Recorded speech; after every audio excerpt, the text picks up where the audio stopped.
The God of love is his own proof.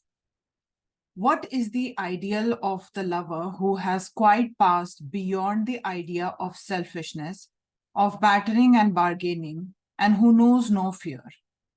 Even to the great God, such a man will say, I will give you my all, and I do not want anything from you. Indeed, there is nothing that I can call my own.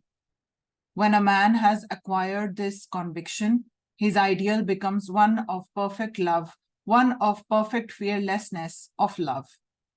The highest ideal of such a person has no narrowness of particularity about it.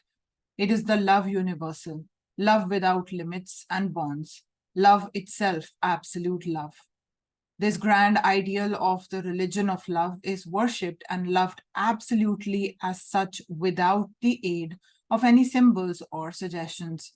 This is the highest form of parabhakti. The worship of such an all-comprehending ideal is the ideal. All the other forms of bhakti are only stages on the way to reach it.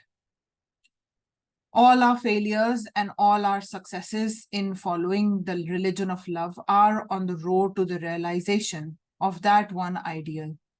Object after object is taken up, and the inner ideal is successively projected on them all.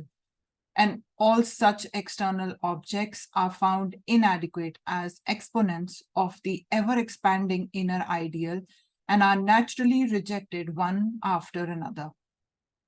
At last, the aspirant begins to think that it is vain to try to realize the ideal in external objects, that all external objects are as nothing when compared with the ideal itself. And in the course of time, he acquires the power of realizing the highest and the most generalized abstract ideal entirely as an abstraction that is to him quite alive and real. When the devotee has reached this point, he is no more impelled to ask whether God can be demonstrated or not, whether he is omnipotent and omniscient or not. To him, he is only the God of love. He is the highest ideal of love, and that is sufficient for all his purposes. He, as love, is self-evident. It requires no proof to demonstrate the existence of the beloved to the lover. The magistrate gods of other forms of religion may require a good deal of proof to prove them, but the bhakt does not and cannot think of such gods at all. To him, God exists entirely as love. None, O beloved, loves the husband for the husband's sake, but it is for the sake of the self who is in the husband that the husband is loved. None, O beloved, loves the wife for the wife's sake, but it is for the sake of the self who is in the wife that the wife is loved. It is said by some that selfishness is the only motive power in regard to all human activities.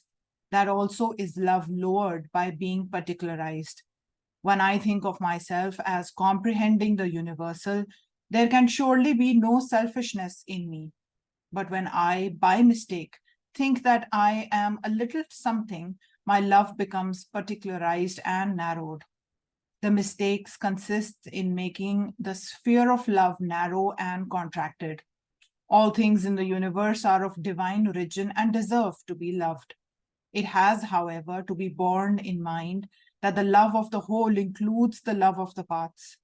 This whole is the God of the bhaktas and all the other gods, fathers in heaven of rulers, of creators, and all theories and doctrines and books have no purpose and no meaning for them, seeing that they have, through their supreme love and devotion, risen above all things altogether.